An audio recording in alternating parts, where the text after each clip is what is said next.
Bismillahirrahmanirrahim. Assalamualaikum warahmatullahi wabarakatuh dan salam sejahtera.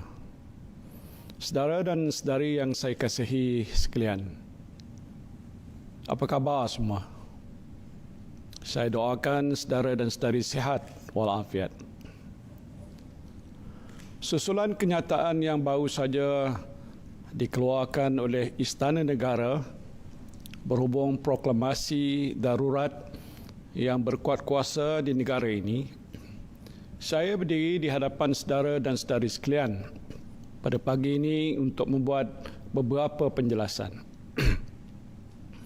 Semalam saya telah diterima menghadap oleh Kebawah Duli Yang Maha Mulia Seri Paduka Baginda Yang di-Pertuan Agong untuk mempersembahkan nasihat Jemaah Menteri agar Seri Paduka Baginda mengeluarkan proklamasi darurat menurut perkara 150 dalam kurungan 1 Perlembagaan Persekutuan untuk mengisytiharkan darurat bagi seluruh persekutuan berkuat kuasa mulai 11 Januari 2021 hingga 1 Ogos 2021 untuk ampun perkenan Seri Paduka Baginda. Perkara 150 dalam kurungan 1 Perlembagaan Persekutuan memperuntukkan jika Yang di-Pertuan Agong berpuas hati bahawa suatu darurat besar sedang berlaku yang menyebabkan keselamatan atau kehidupan ekonomi atau ketenteraman awam di dalam persekutuan atau mana-mana bahagiannya terancam, maka Yang di-Pertuan Agong boleh mengeluarkan suatu proklamasi darurat dengan membuat dalamnya suatu pengisytiharan yang bermaksud sedemikian. Menurut perkara 150 dalam kurungan 1 Perlembagaan Persekutuan, ancaman terhadap kehidupan ekonomi merupakan salah satu asas untuk sesuatu proklamasi darurat dibuat.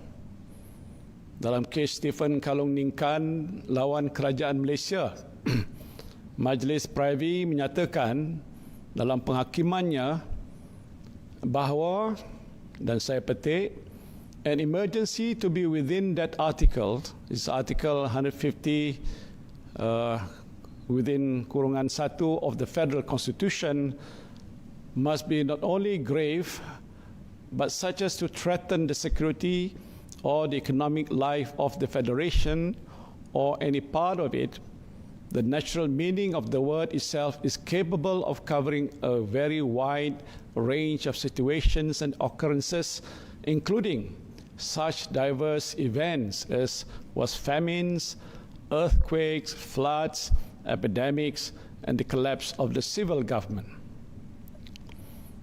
Dalam hal ini, memandangkan dunia pada masa ini sedang berhadapan dengan ancaman pandemik COVID-19 yang telah secara langsung menjadi ancaman besar terhadap kehidupan ekonomi rakyat di negara ini, suatu pengisytiharan darurat boleh dibuat oleh Kebawah Duli Yang Maha Mulia Seri Paduka Baginda Yang di-Pertuan Agong berhubung dengan perkara ini.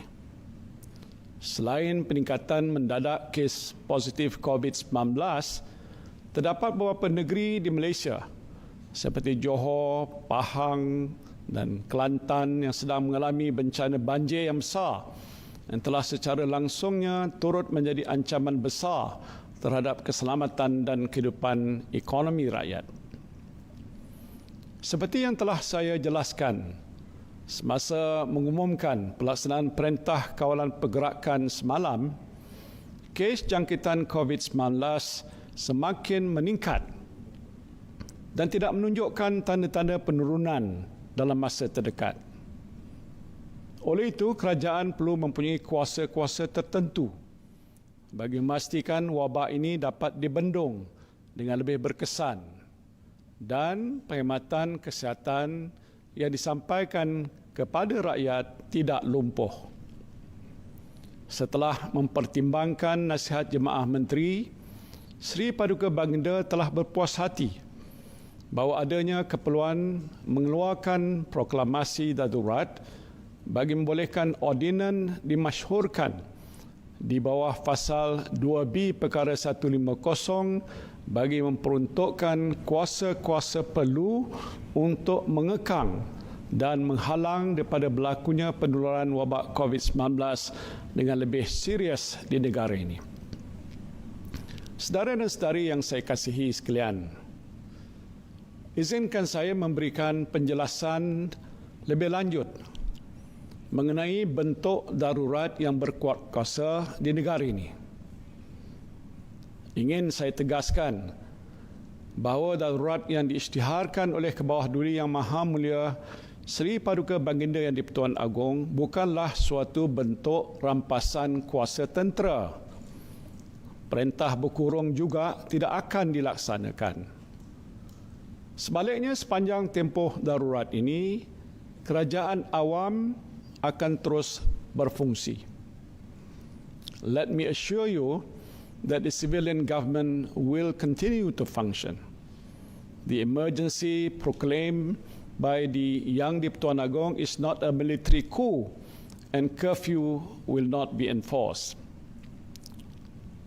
Dari segi pentadbiran kerajaan, jemaah menteri dan Majlis Mesyuarat Kerajaan Negeri-Negeri akan terus berfungsi menurut Perlembagaan Persekutuan dan apa-apa ordinan yang dimasyhurkan oleh Kebawah Duli Yang Maha Mulia Seri Paduka Baginda Yang di-Pertuan Agong daripada semasa ke semasa. Saya memberi jaminan bahawa jentera pentadbiran dan perkhidmatan awam kerajaan persekutuan dan kerajaan-kerajaan negeri tidak akan terganggu dengan pengisytiharan darurat ini. Sepanjang tempoh darurat ini, jika Seri Paduka Baginda berpuas hati bahawa ada hal-hal keadaan tertentu yang menyebabkan perlu baginya mengambil tindakan serta-merta, maka Seri Paduka Baginda boleh memasyhurkan apa-apa ordinan yang perlu mengikut hal keadaan semasa.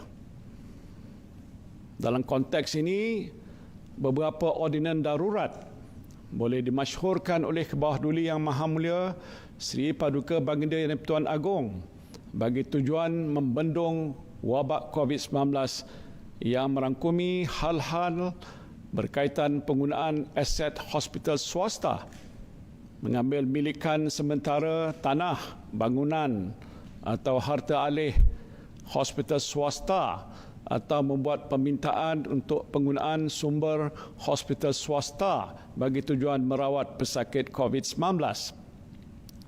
Sehubungan itu, kerajaan juga boleh mendapatkan penglibatan yang lebih inklusif daripada pihak swasta, termasuk kemudahan penjagaan kesihatan swasta bagi membantu meringankan beban yang ditanggung oleh agensi kerajaan, terutamanya hospital awam.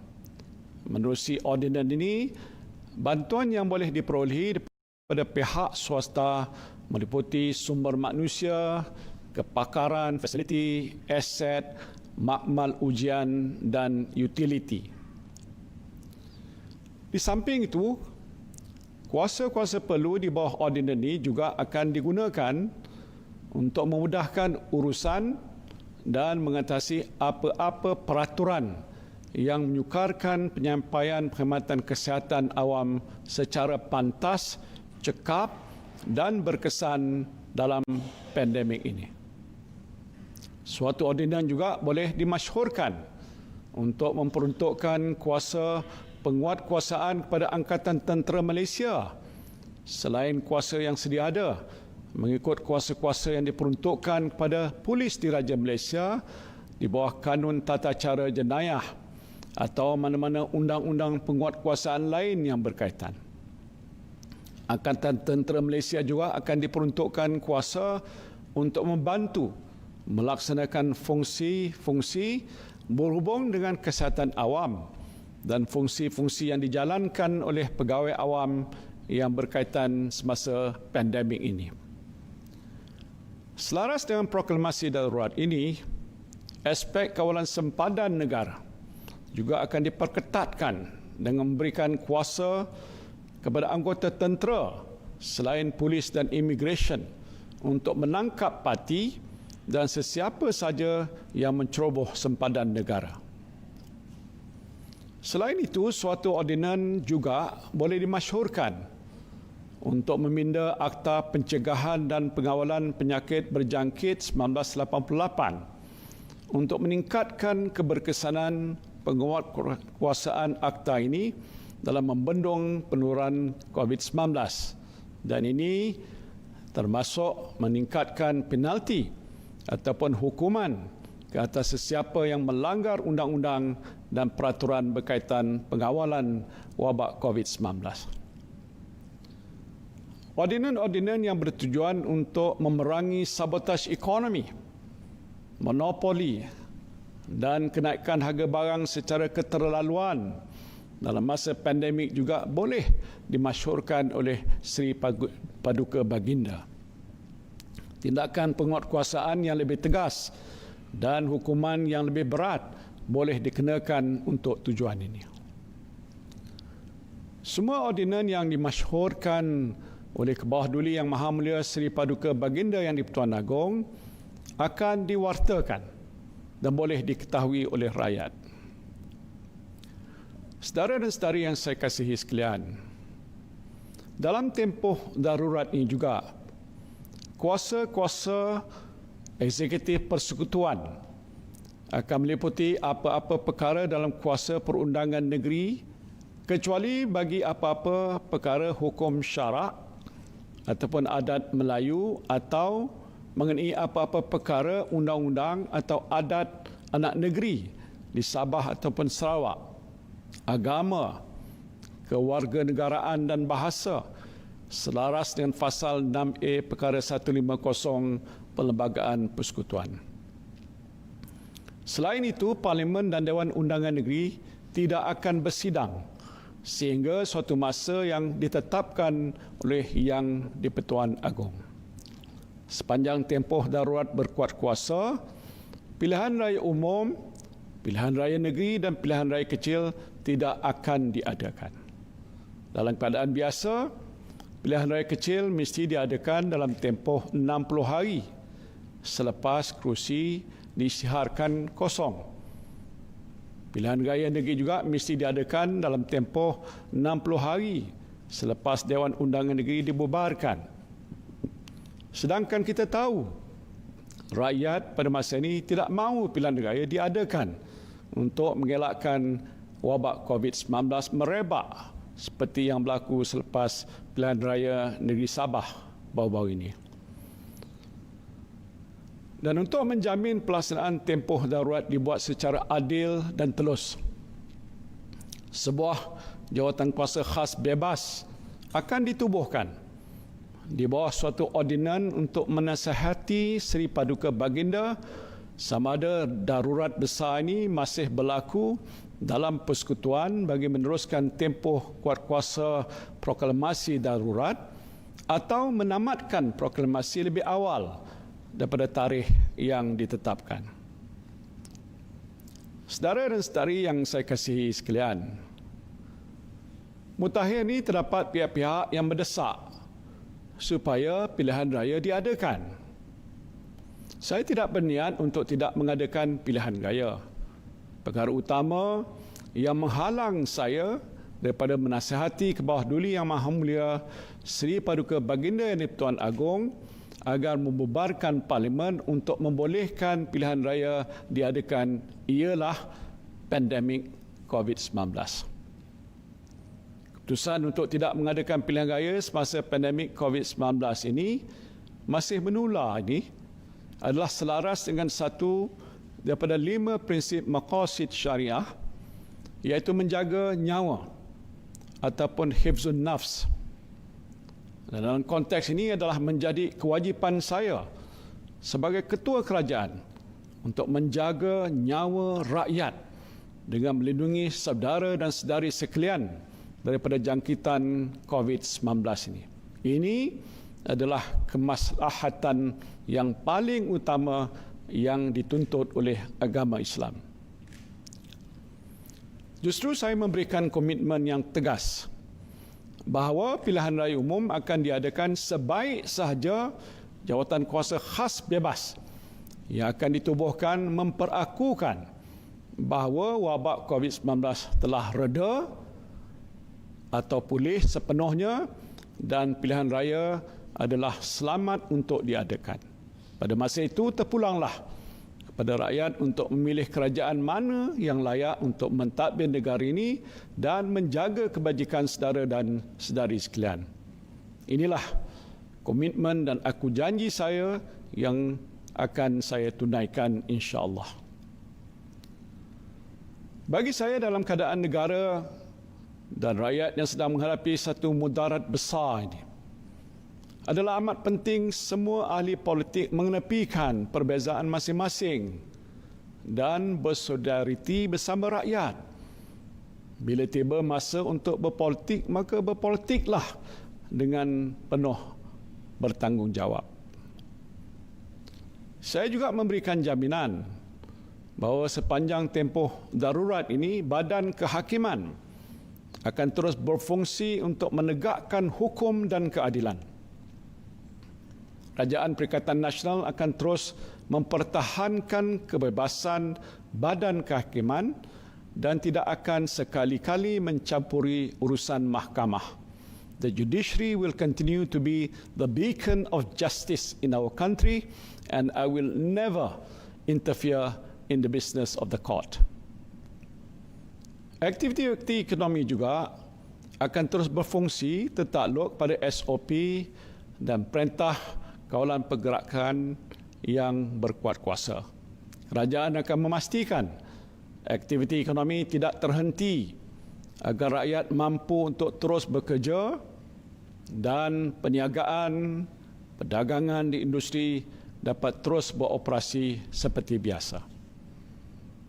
Kerajaan juga komited untuk memastikan amalan-amalan governance terbaik terus diamalkan sepanjang tempoh pelaksanaan darurat ini.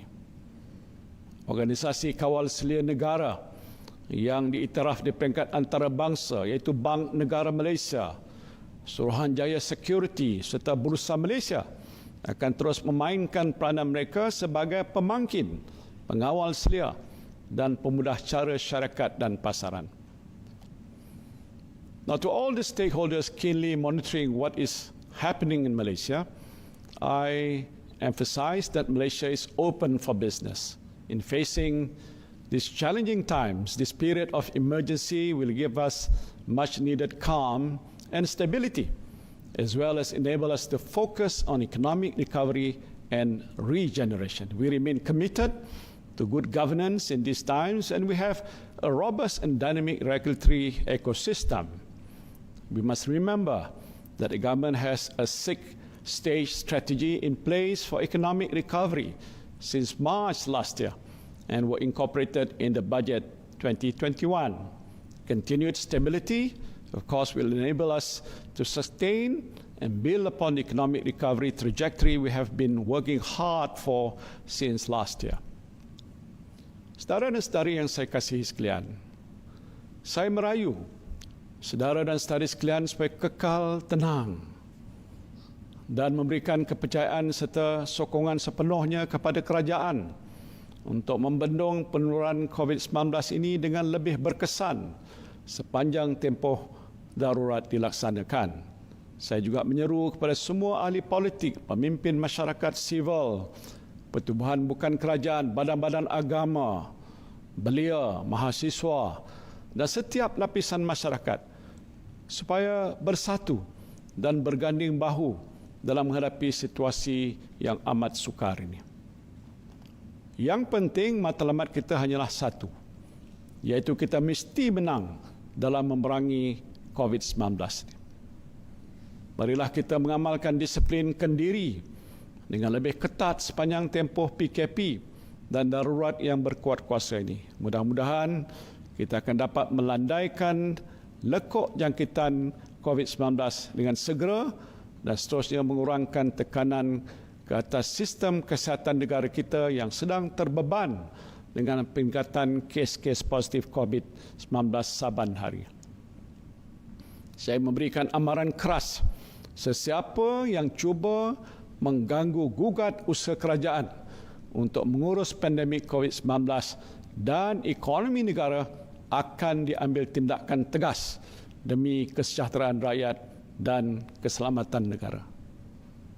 Saya juga berharap agar para alim ulama dan pemimpin agama dapat mendoakan kesejahteraan negara kita dan mudah-mudahan kita semua dilindungi daripada sebarang bala bencana.